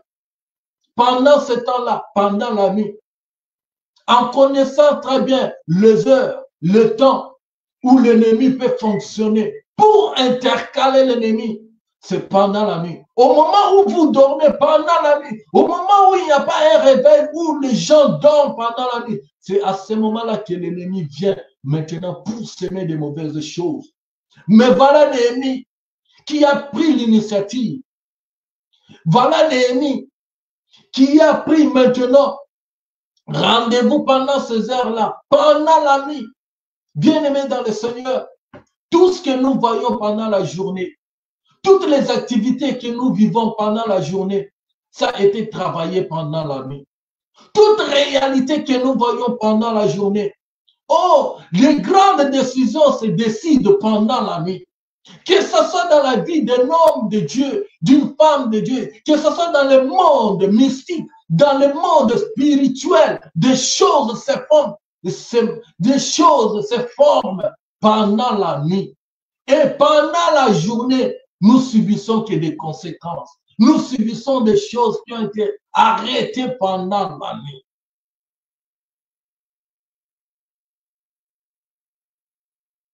Tu veux que ta vie puisse aller de l'avant. Tu veux t'en sortir dans certains domaines, dans certaines choses. Sois quelqu'un qui s'élève pendant la nuit. Sois un homme, une femme qui s'élève pendant la nuit. Sois quelqu'un qui s'élève, qui prie, qui fléchit genoux, qui cherche la face de Dieu au moment où d'autres sont en train de dormir. Parce que c'est le moment où le diable vient s'aimer. Sois quelqu'un qui ne veut pas faire passer le sommeil, un sommeil spirituel dans ta vie, mais quelqu'un qui se lève pour intercéder et prier et veiller. Et voilà ce qui s'est passé avec Néhémie. Et il dit, j'ai monté la nuit par le torrent. Et il montait la nuit. C'est pendant la nuit qu'il montait. Il entrait partout pour sillonner, pour regarder comment est-ce qu'il va monter. Il va mettre des bases. Comment est-ce qu'il va voir des endroits où il faut commencer à construire. Il a dit que même quand il faisait ces choses-là, il y avait des gens, même les magistrats, ignoraient où il était. Les magistrats, beaucoup de personnes ne savaient pas où était Néhémie. Ils ignoraient ses sorties, ses entrées. Ils ignoraient là où il allait, là où il passait. Ils ignoraient. Pourquoi? Parce qu'il n'était pas quelqu'un qui parlait. Parce qu'il était quelqu'un qui était discret. Tu viens en peine de commencer le travail, en peine de toucher quelque chose, où j'ai commencé, oh Bayapotote, Barata, oh moi, ma vie, oh moi, je suis maintenant, voilà tel que je suis, Dieu m'a béni, voilà maintenant moi, voilà maintenant, tu commences maintenant à parler de toi. Tu commences maintenant à parler de ce que toi tu as. Mais tu oublies qu'il y a des Sambala, il y a des Tobija, il y a des Ammonites, il y a ce peuple, ces gens-là qui sont là pour savoir ce que tu fais, pour s'intercaler, pour s'opposer. Ils ont des informations.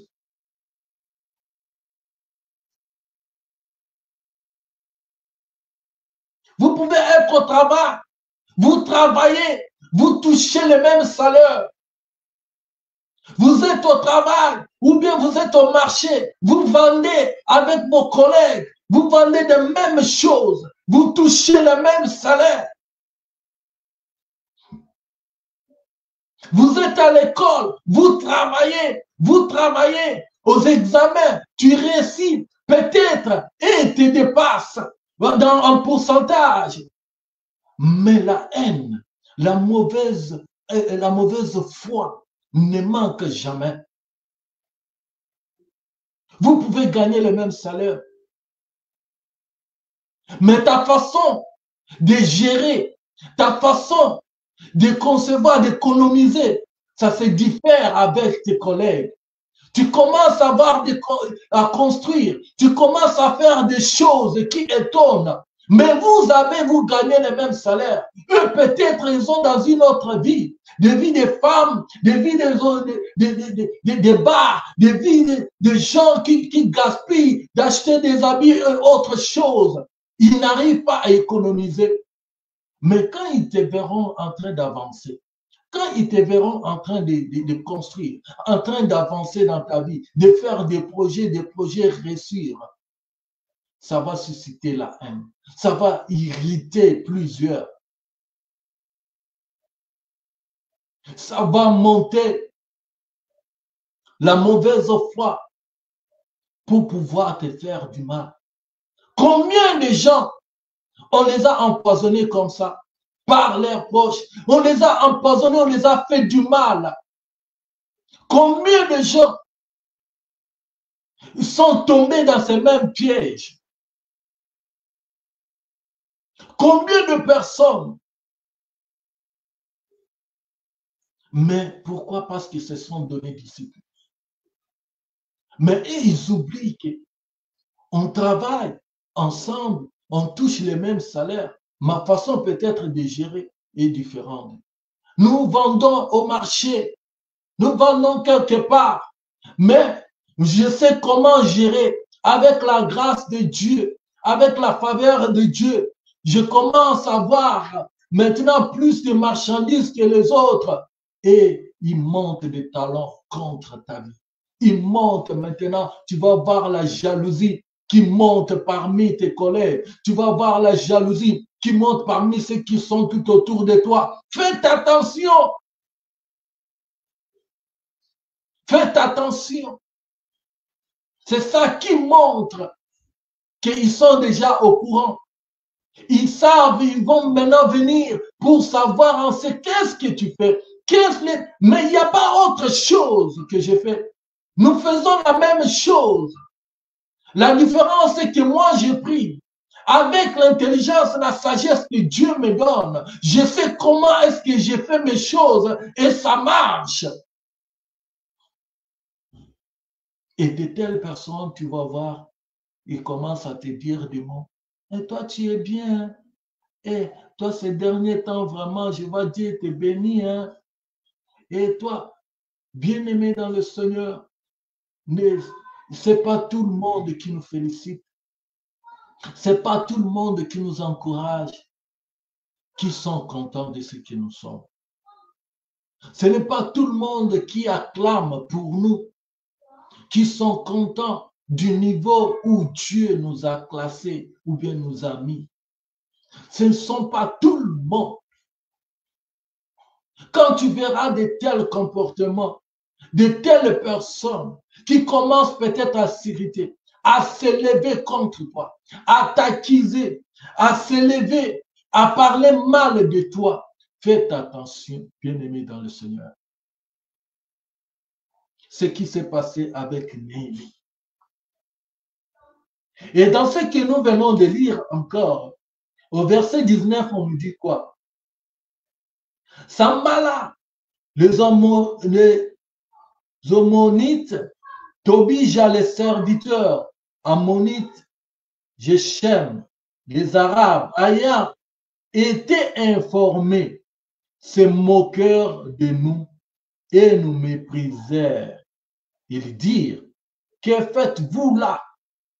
Vous révoltez-vous contre le roi? Verset 20. Je leur fis cette réponse. Le Dieu des cieux nous donnera le succès. Nous, serviteurs, nous nous lèverons et nous bâtirons. Mais vous n'ayez ni part, ni droit, ni souvenir dans Jérusalem. Alléluia. Bien-aimés, ici, toujours les Sambala, les Tobija, ils commencent maintenant à se moquer. Ils ont été informés. On a dit bien, Aya était informé. Ils ont eu de l'information. Ils ont été informés de ce que Néhémie, ils ont pris des précautions. Ils commencent déjà à construire. Mais ils se moquent d'eux. Sambala, ces groupes, ces cliques de gens, ils commencent à se moquer. Ils ont dit, nous allons voir. Ils commencent à nous mépriser. Ils ont dit, nous allons voir. Bien-aimés dans le Seigneur.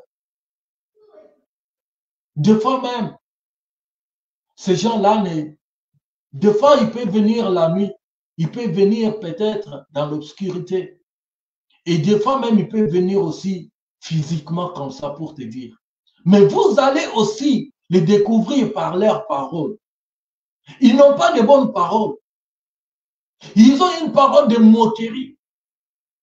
Ils ont une parole où ils sont là, ils disent que nous allons voir. Toi, tu penses que tu vas t'en sortir. Toi, tu penses que c'est seulement toi qui vas faire ça. Tous ceux qui ont fait avant toi. Toi, tu penses qu'eux, ils ont réussi. C'est seulement toi qui nous montre que tu vas t'en sortir. C'est seulement toi qui montre que tu vas réussir. C'est seulement toi qui entres dans ce domaine. Il y a même des gens qui sont du domaine, qui connaissent, qui maîtrisent même l'affaire. Ils n'ont pas pu. Mais c'est seulement toi. Ah, nous allons voir. Ah, nous sommes venus, nous sommes des premiers prêtres, des premières personnes qui sont arrivées en Europe. Nous avons fait tout ça, nous avons maîtrisé des choses. Toi, tu penses que toi, tu vas nous dépasser? Nous sommes les premiers arrivés en Amérique. Nous sommes les premiers qui ont commencé l'histoire de ces pays. Nous connaissons, nous maîtrisons tous les 4 points. Est-ce que toi, tu penses que tu peux faire quelque chose? De telles paroles, des paroles de moquerie, des paroles méprisantes. Mais l'attitude de Néhémie les a dit, je leur ai fit cette réponse, le Dieu des cieux nous donnera le succès. Nous, ses serviteurs. Alléluia. Il y a certaines paroles bien-aimées, des gens qui peuvent se lever physiquement comme ça, déclarer des mauvaises paroles contre ta vie, faire défi à ta vie, à ta famille, à tes enfants. Et des fois, il ne faut pas aussi se taire. Il ne faut pas fermer la bouche. Quand tu vois, il te vient comme ça pour t'introduire des choses par la parole. Parce qu'il y a certaines paroles bien-aimées, en parlant comme ça, et des paroles trouvent des effets. Ça a des effets sur des vies. C'est une façon de maudire ou bien de parler de mal contre toi, contre ta vie. Et toi aussi, tu ne dois pas fermer la bouche. Il faut s'intercaler à certaines paroles. Si tu vois quelqu'un qui prononce des paroles en maudissant ta vie, toi aussi tu t'intercales. Physiquement, quand il parle, toi aussi tu refuses cela. Tu refuses. Oui.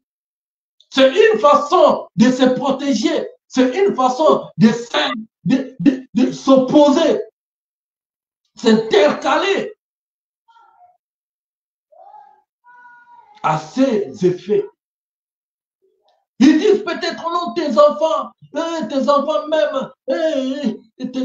ne sont pas intelligents. Toi, tu dis non, mes enfants sont intelligents. Oh, tes enfants ne réussiront pas. Celui-là, avec son visage là, vous croyez qu'il sera un boyau, un grand. Non! Mon fils, ou bien, oh, toi, vraiment, nous voyons que ce que tu as fait là, ça ne va pas marcher pour toi là.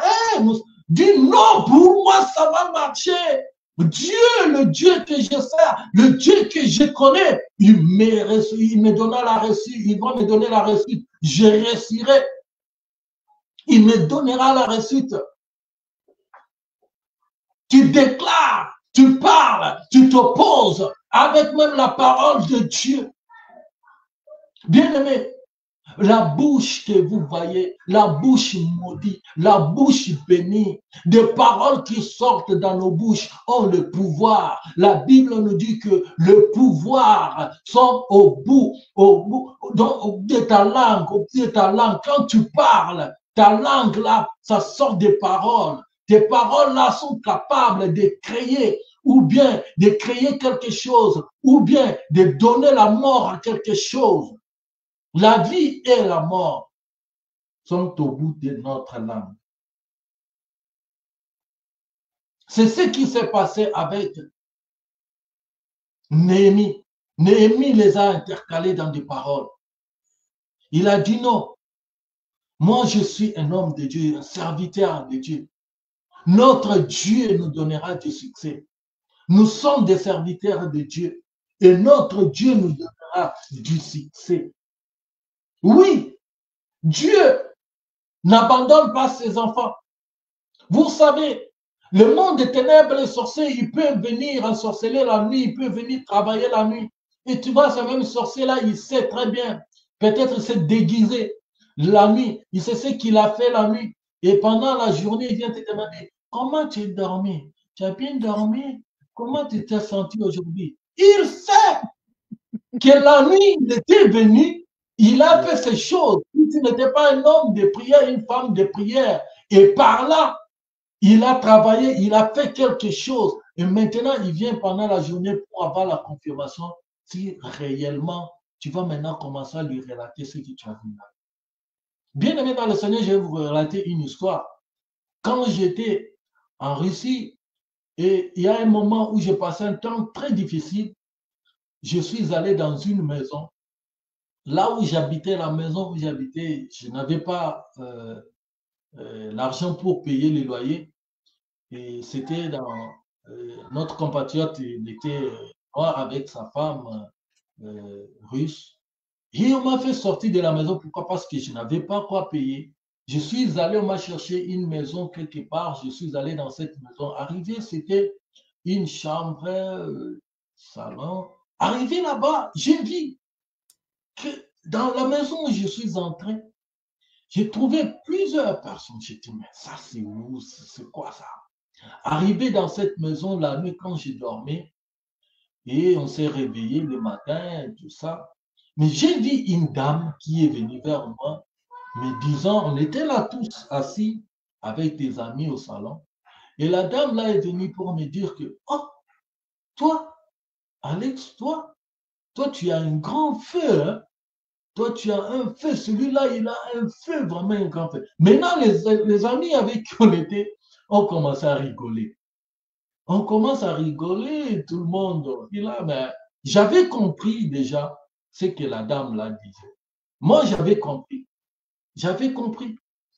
Et cette dame-là était venue la nuit, mais quand elle est venue, elle a trouvé un feu. Oh oui. C'est maintenant, la journée, elle est venue pour me dire maintenant ce qu'elle a trouvé pendant la nuit. Bien-aimé dans le Seigneur, c'est ça. Amen. Pour me dire que quand tu es enfant de Dieu, un homme de prière, une femme de prière, Amen. avec ce Dieu qui est vivant, bien-aimé, même si tu ne vois pas des choses qui se passent tout autour de toi, avec des œufs physiques, sache-le très bien que Dieu ne peut pas te laisser. Dieu est là. Amen. Il te protège. Il te défend, Yes. il combat pour toi.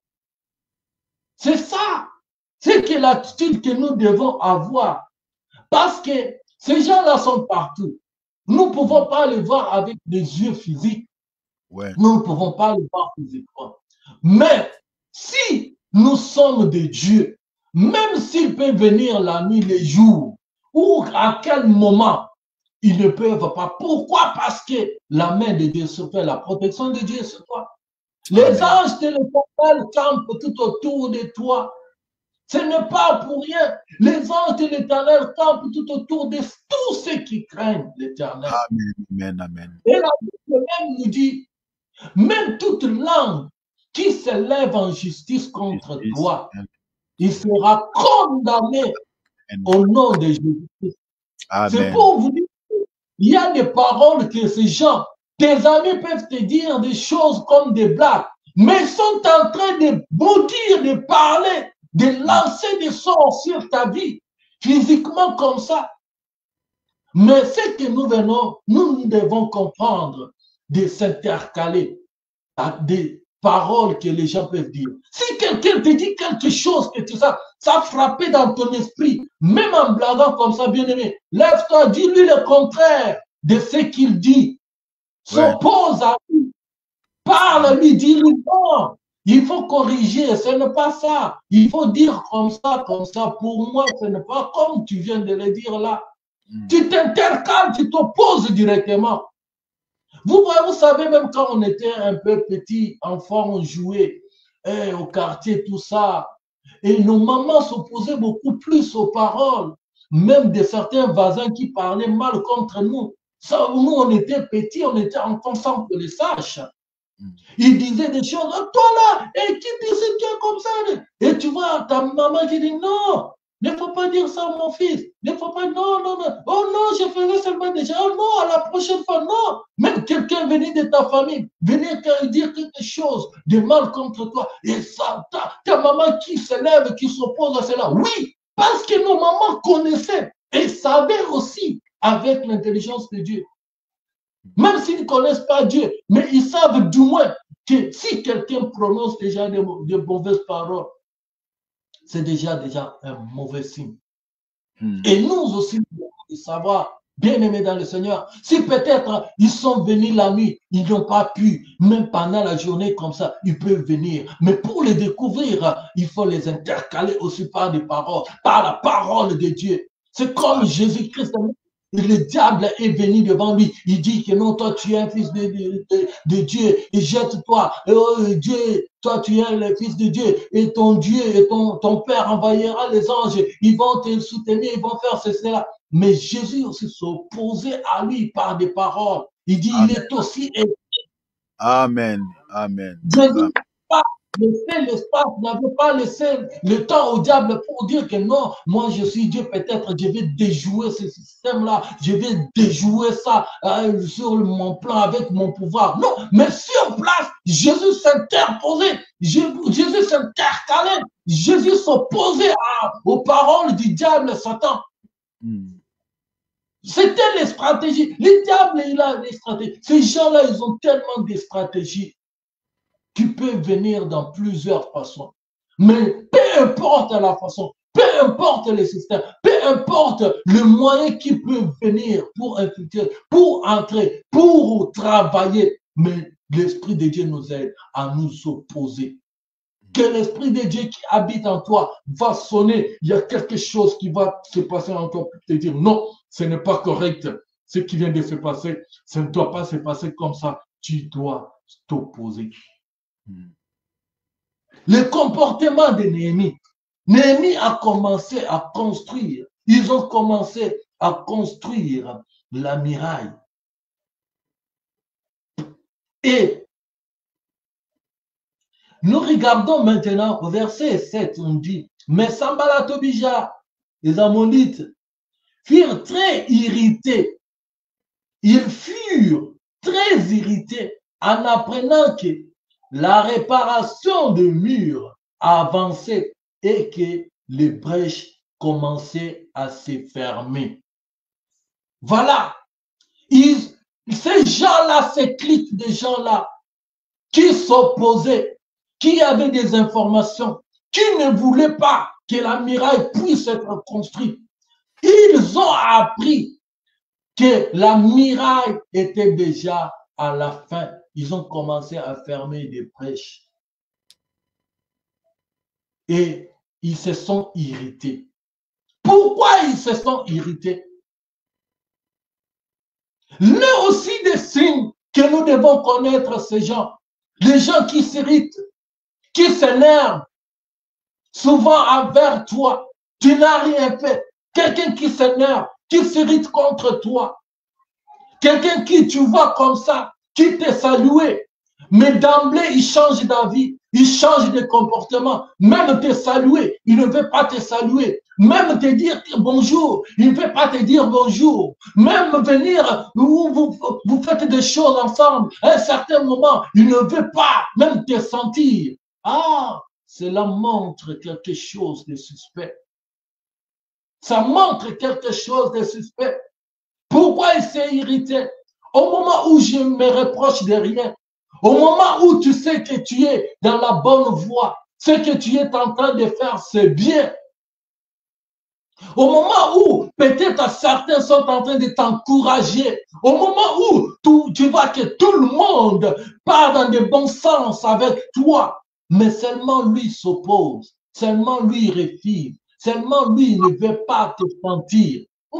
Il y a quelque chose qui clignote, il y a quelque chose qui annonce pas de bonnes choses. Ça veut dire que cet homme, cette femme, ses camarades, ses collègues, il est suspect. Toi aussi, en tant qu'un enfant de Dieu, tu dois être aussi prudent avec cette personne. Tu dois être prudent avec ses camarades. Tu dois être prudent avec ses collègues. Tu dois être prudent avec ses voisins. Tu dois être prudent avec ses professeurs. Tu dois être prudent avec cette copine, avec ses copains. Pourquoi ils se sont irrités?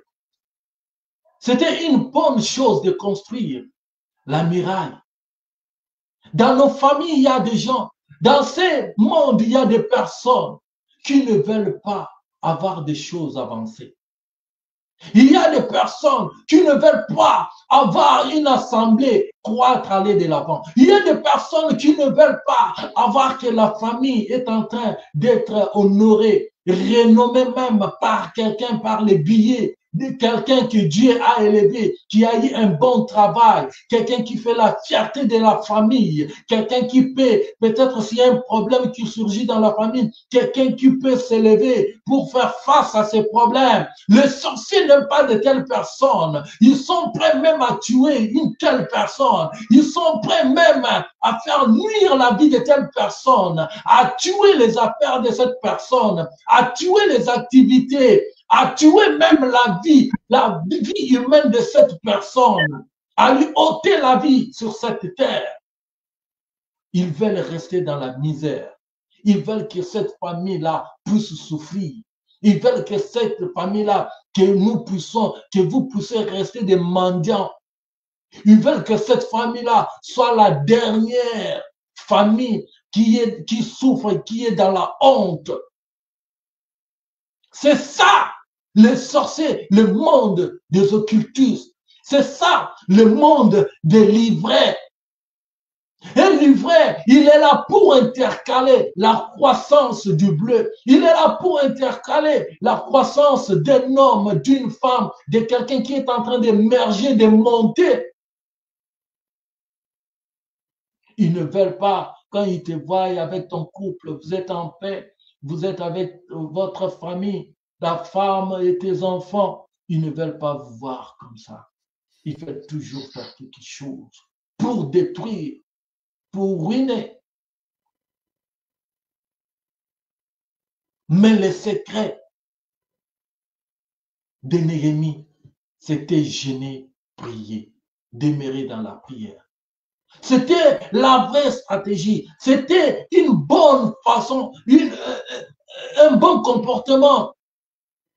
La bonne façon de se comporter, de se tenir, de faire face à ces gens, c'est la prière. C'est la prière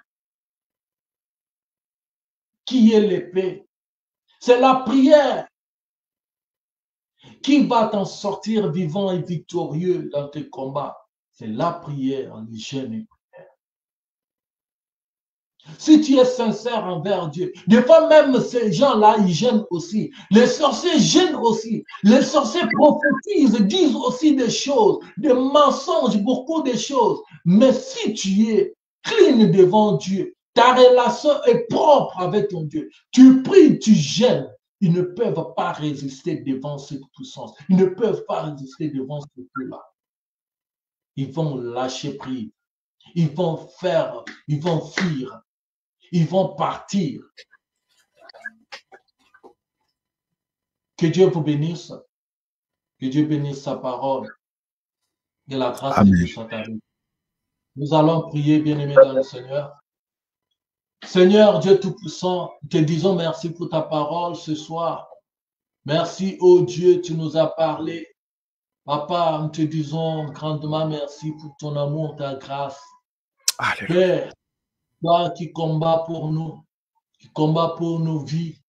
Seigneur, tu es le Dieu qui veille sur nous. Il est écrit, celui qui veille sur Israël ne dort ni ne sommeille. Alléluia. Oh, il est écrit, l'Éternel Dieu gardera ton départ, de maintenant et ton arrivée. L'Éternel Dieu te protégera. Oh, il est écrit, l'ange de l'Éternel campe pour tous ceux qui craignent ton nom. Seigneur, merci. Protège tes enfants. Prends soin de tes enfants. Père, tout le plan de l'ennemi, quelle que soit leur provenance, dans nos familles, dans la vie sociale, dans la vie de nos voisins ou quoi que ce soit, Seigneur, protège tes enfants, épargne tes enfants. Veille sur la vie de tes enfants au nom de Jésus-Christ. Que tout le plan de l'ennemi, des mondes de sorcellerie, des mondes des occultismes, soit détruit, anéanti au nom de Jésus-Christ. Au nom de Jésus. Seigneur, que toute maladie satanique, démoniaque, lancée contre tes enfants, nous détruisons au nom de Jésus. Même ceux qui ont mort de breuvage mortel, Seigneur, nous brisons cela. Au nom de Jésus-Christ. Au nom de Jésus. Yahweh, tout le plan de mort physique, spirituelle, nous détruisons au nom de Jésus-Christ. Au nom de Jésus. Tout ce qui se forme dans le monde des ténèbres contre tes enfants, dans des forêts, dans des mers, nous détruisons cela au nom puissant de Jésus-Christ. Au nom de Jésus-Christ. Lève-toi, Seigneur, dans Alléluia. nos vies et comme Seigneur, pour la vie de tes enfants. Nous déclarons la victoire. Nous déclarons que tu es Dieu dans nos vies. Merci, Papa. Bénis tes enfants. Bénis tous ceux qui ont suivi ce programme. Bénis leur vie. Bénis leur famille.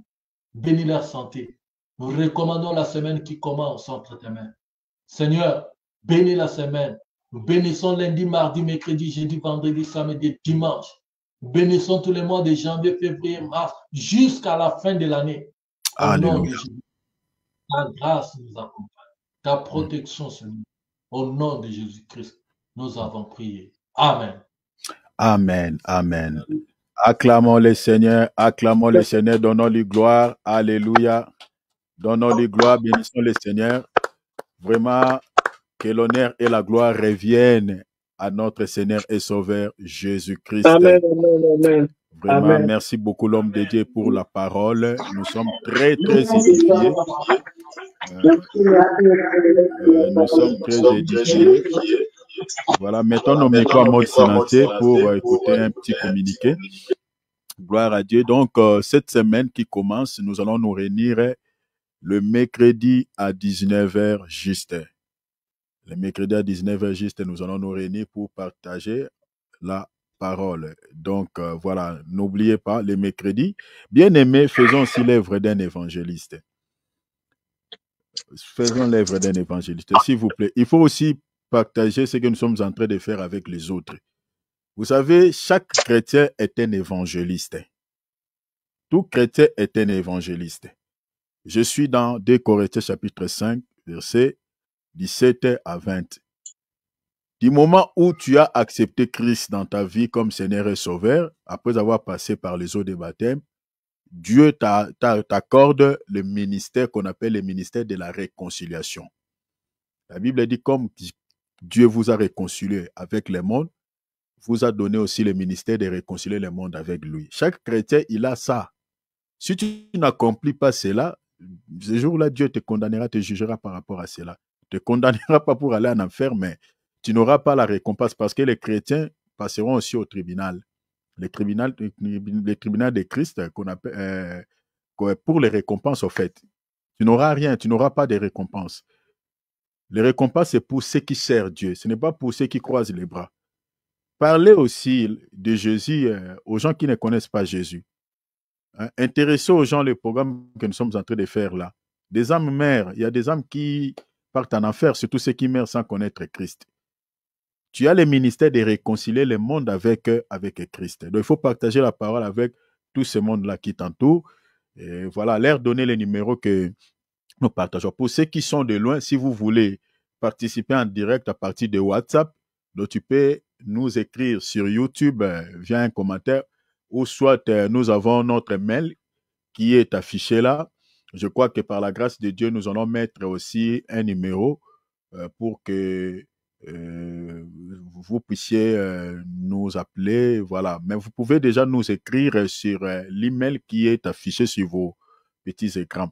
Donc, nous allons lire votre message et puis on va vous communiquer les numéros pour pouvoir se connecter sur WhatsApp en direct. Sinon, votre Père Céleste vous bénisse. L'homme de Dieu a fait déjà la prière. Donc, retenez, j'ai retenu plusieurs choses, mais parmi lesquelles il y a 3 que l'homme de Dieu a dit.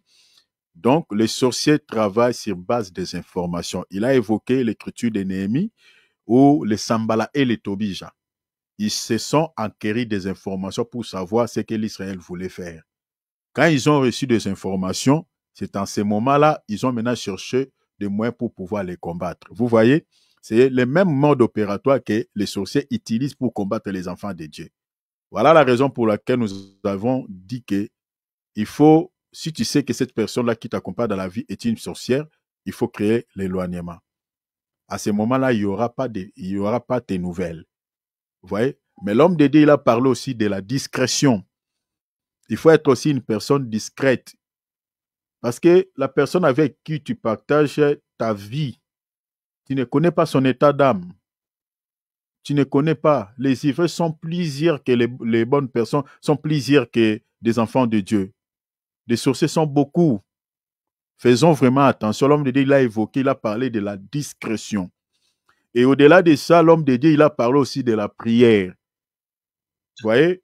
Parce qu'ils travaillent aussi en jetant des flèches de loin, tout ça, ils peuvent mettre une antenne, un objet, tout ça, parce que le monde là, c'est compliqué. Vous voyez? Tu vois seulement un truc, tu vois seulement quelqu'un qui t'a fait un cadeau d'une chemise ou d'un truc, mais tu ne sais pas cette chemise-là, elle a été travaillée ou comment. Tu ne connais pas. Il y a plein de réalités dans ce domaine-là. Moi, récemment, ici, le Seigneur m'avait bien-aimé David est là. Hein. Le Seigneur m'avait révélé, on était avec bien-aimé David dans un endroit. Le Seigneur m'avait révélé qu'on avait travaillé 3 habits. 3 de nos habits, hein, les habits que nous portons. Donc, il y avait une dame qui était, le Seigneur m'a montré une vision claire. Il était en train de travailler ces habits-là. Dans quel objectif? Pour pouvoir nous atteindre, pour pouvoir nous détruire, voilà, des réalités comme ça. Il y a plein de réalités dans le monde sorcellérique. Donc, il faut être, la discrétion, l'homme de Dieu, il a parlé, faites attention, il faut aussi prier. Donc, voilà. Dieu nous bénisse. Donc, on ne se sépare par ici, on se sait. L'homme de Dieu, il a fait déjà la prière. Soyez bénis, l'homme de Dieu. L'homme de Dieu, Alex, en tout cas, merci beaucoup pour les messages.